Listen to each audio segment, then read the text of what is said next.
২০০৪ সালে পঞ্চগড় জেলা শহরে নির্মাণ করা হয় জেলা পরিষদ মার্কেট। মার্কেটে মোট দোকান ছিল ৭৫টি। তখন স্থানীয় প্রভাবশালীরা দোকানগুলো লিজ নিয়ে অন্য ব্যক্তিদের ভাড়া দিয়েছেন। দোকানের অবস্থান অনুযায়ী জেলা পরিষদের নির্ধারিত ভাড়া মাত্র ৬৮৪ টাকা থেকে সর্বোচ্চ ৮৫৫ টাকা।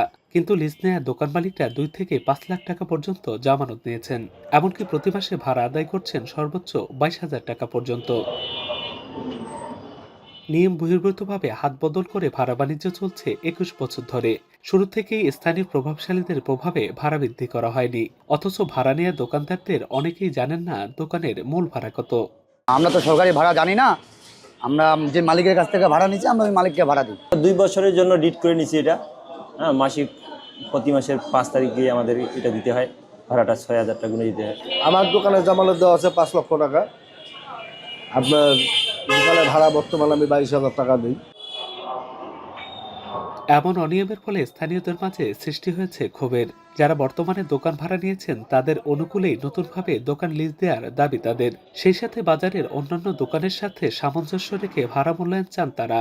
তবে অভিযোগ অস্বীকার করেছেন দোকান মালিকরা। যে লিজ নিচ্ছে কেউ এখানে দোকান করে না। সবাই দোকান ১ হাত থেকে ২ হাত, ২ হাত থেকে ৩ হাত, এরকম হইতে হইতে এই ভাড়াগুলা হয়ে যাচ্ছে আপনার ৮,০০০, ৮,৫০০, ১০,০০০ এরকম ভাড়া পাচ্ছে। অগ্রিম ভাড়া লে থেকে জামানত বেশি লে থেকে প্রত্যেকটা মানুষের একটা মুনাফা এক দোকান কাছে ১৫ লক্ষ, ২০ লক্ষ, ১০ লক্ষ নিচে কারো কাছে লেনি। প্রতিযোগিতামূলক দরপত্রের মাধ্যমে কিন্তু ২০০৫ সাল থেকে শুরু করে ২০১৩ সাল পর্যন্ত বিভিন্ন সময়ে এই দরপত্র আহ্বান করা হয় এবং প্রতিযোগিতামূলক দরপত্রের মাধ্যমে এই দোকানগুলো বিভিন্নজন বরাদ্দ গ্রহণ করে থাকেন। সম্প্রতি জেলা পরিষদের প্রশাসকের কঠোর পদক্ষেপে প্রায় ১৮ লাখ টাকার বকেয়া ভাড়া উঠে আসে। দোকানের নতুন ভাড়া ঠিক করতে গঠন করা হয়েছে কমিটি। জেলা পরিষদের দোকান থেকে দ্রুত ভালো আয়ের আশা তাদের। আমরা যাদেরকে লিজ দিয়েছি তারাই প্রকৃতপক্ষে লিজে আছেন কিনা বা এখানে মধ্যস্বত্বভোগী আছেন কিনা, আমাদের এই কমিটি ১ সপ্তাহের মধ্যে আমাদেরকে প্রতিবেদন দেবে। এই প্রতিবেদন পেলে পরে প্রতিবেদন আলোকে আমরা নতুন করে ভাড়া নির্ধারণ করি। আমরা প্রকৃত অর্থে যারা এখানে বন্ধকলে আছেন বা এখানে পরিচালনা করছেন তাদেরকে আমরা লিজ দেওয়ার ব্যবস্থা করব।